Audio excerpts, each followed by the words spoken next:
Assalamualaikum warahmatullahi wabarakatuh. Selamat pagi teman-teman sudah hadir.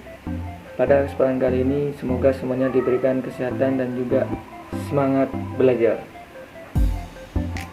Perkenalkan, nama saya Widi Gofur. Saya adalah mahasiswa dari STKPI BGRI Bangkalan, jurusan Pendidikan Ekonomi. Baiklah, terima kasih saya ucapkan kepada teman-teman yang sudah melihat presentasi saya pada kali ini. Presentasi kali ini saya akan membahas tentang siklus akuntansi perusahaan jasa. Biar tidak banyak memakan waktu, langsung saja kita masuk ke slide yang pertama. Bisa dilihat pada slide pertama, itu adalah siklus akuntansi perusahaan jasa.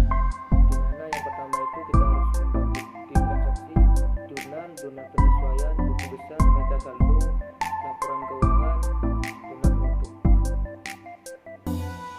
Dan minggu kemarin saya sudah menjelaskan apa itu siklus akuntansi dan perusahaan jasa akuntansi itu mengenai apa, dan sudah saya jelaskan tentang siklus-siklusnya.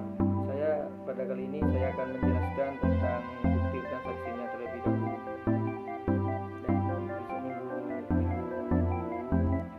Saya akan menjelaskan poin-poinnya tentang bukti transaksi, jurnal penyesuaian, buku besar, neraca saldo, neraca lajur, laporan keuangan, dan jurnal produk. Pada presentasi kali ini saya akan berfokus kepada bukti transaksi. Kita langsung saja ke slide yang kedua, yaitu pengertian bukti transaksi. Apa sih bukti transaksi itu? Bukti transaksi itu adalah dokumen yang digunakan sebagai tanda bukti suatu transaksi telah dilaksanakan maupun bukti suatu pihak perlu mempertanggungjawabkan kewajiban pada pihak lain. Jadi bukti transaksi itu suatu bukti di mana suatu pihak sudah melakukan transaksi dan sudah mencapai kesepakatan pada pihak lain. Dengan adanya bukti transaksi ini, kita dapat mengetahui pihak mana yang bertanggung jawab atas transaksi yang berlangsung, juga bisa meminimalisir atas kesalahan dalam menulis atau membuat laporan keuangan, atau kita bisa disebut dalam bahasa akuntansi itu biar kita mudah dalam mencari ke balance-nya. Mungkin biar teman-teman lebih mudah mengerti apa itu bukti transaksi, langsung saja ke slide yang yang keempat, yang akan berisi contoh bukti transaksi.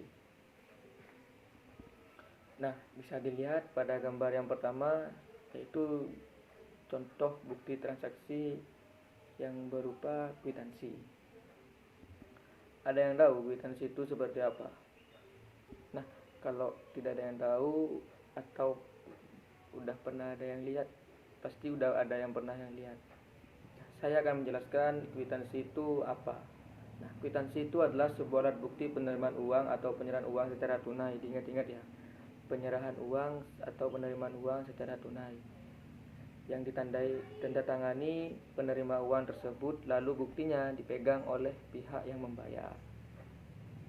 Nah, dalam kwitansi ini yang bertanda tangan itu pihak yang menerima uang, dan lalu kwitansinya ini nanti dipegang orang yang membayar uang tersebut. Seperti itu ya. Nah, pada gambar yang kedua itu bukti transfer. Mungkin sudah ada yang pernah melakukan bukti transfer, yang mempunyai m-banking di HP-nya mungkin sudah melakukannya dan sudah mempraktekannya. Nah, pada gambar itu bukti transfernya saya ambil dari saya mentransfer kepada Nasrul yang dari Bank BRI. Itu sangat mudah dilakukan kalau bukti transfer itu. Nah, dalam bukti transfer itu menjelaskan bahwa saya yang mentransfer ke Nasrul, saya yang memberikan uang kepada Nasrul Hakim. Contohnya seperti itu ya teman-teman. Ini hanya contoh. Nah, gambar yang ketiga itu adalah struk. Mungkin kalau kita beli-beli di Indomaret, di Alfamaret, di pasar-pasar modern seperti kalau di Bangkalan itu Bangkalan Plaza, kita mendapatkan struk. Nah, struk ini adalah alat bukti pembelian atau penerimaan dalam sebuah transaksi, umumnya dalam kegiatan belanja. Seperti itu ya. Mungkin sudah paham tentang struk ini teman-teman.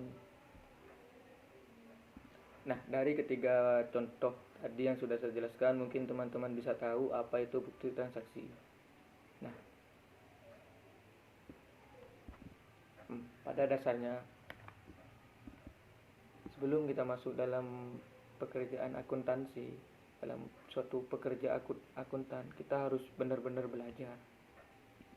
Maka ubahlah strategi belajarmu. Kecerdasan pada dasarnya tidak mengubah usia seseorang.